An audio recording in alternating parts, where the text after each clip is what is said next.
All right, let's talk about KTM financial situation. There is a lot changed. There is a lot of good news, possibilities, a lot of talk.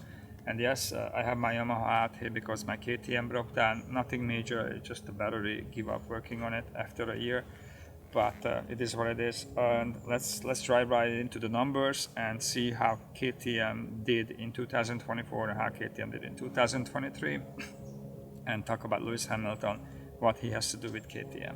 I couldn't resist not to share this with you guys. So KTM CEO Stefan Pierre decided to step down. I kind of agreed with him on that. The new CEO has a racing heritage, which means he want to keep the racing ongoing, which is I really like. And finally, Max Verstappen decided to follow Lewis Hamilton's footsteps to see how he can be helpful for as MotoGP goes on KTM, because he's saying he likes the MotoGP very much. So KTM in 2024 they sold 292,497 units. They sold that to the dealer, or they just give it to the dealer, more precise, and that's really a key. And in 2023 they moved 372,511 bikes to the dealers. And the interesting fact about this, that is 268,000 still sitting at the dealer lots. And the problem with that, the dealer charges dealer fee. They charges you a dealer fee, and KTM charges dealer fee to the dealer because the dealer haven't sold those bikes. So there is a big mess over there just because the bikes are still out there. So the dealers, they kind of lowering the price right now. I saw 2024 300 XC for $8,000, which is a great deal.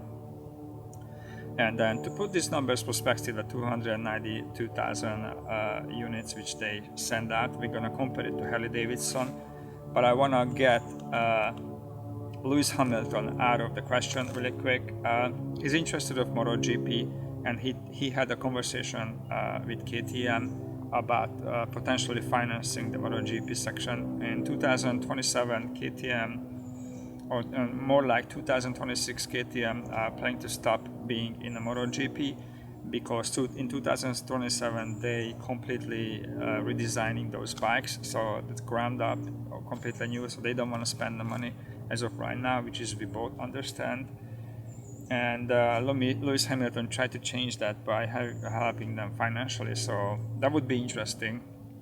Over there they need more exposure for as marketing wise, and it's interesting to have Lewis Hamilton out there for his name on the dirt bike world. They don't need any exposure because everybody knows KTM in the dirt bike world. But let's put these numbers into perspective, and how stupid KTM was for his business decision, and how smart Harley Davidson was for his business decision.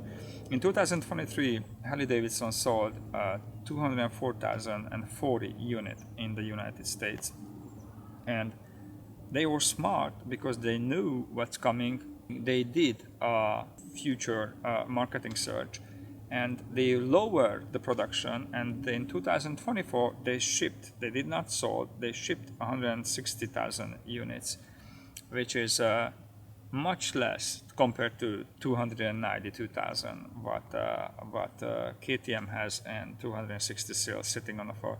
And that amount what's sitting on the floor is about $3 billion.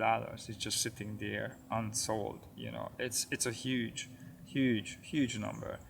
So we're probably gonna still see more price decrease because KTM has to flush these bikes out of the lot, and that's why I didn't buy a bike. I was trying to change it. I was really close to it, but I still wait. Hopefully they're gonna give us a better deal than what they have right now. Also, probably there is more bad news gonna coming from them. Even if they said they found a solution financial wise, which is I doubt it, because the money what they own, even if they selling like 160,000 units, what Harley Davidson sell, it still takes them like over 10 years to recover from their loss, and I don't know who would finance them, but they claim they find somebody who actually going to finance their needs, which is good, but we don't know if it's gonna happen or not. But either way, KTM is not gonna go nowhere because It's too big of a brand to be disappeared, and even even if they have to, like the Bajaj Group, have to buy it, then they will, or like GoPro or a bunch of big manufacturers owned by the different person who they started out with, so not the same person owned, and they're still functioning the same way. It's just too big of a name, too big of a marketing opportunity to get rid of it. But I still don't understand why the Austrian government not stepping in. Those European people, government, they are so dumb of not helping them.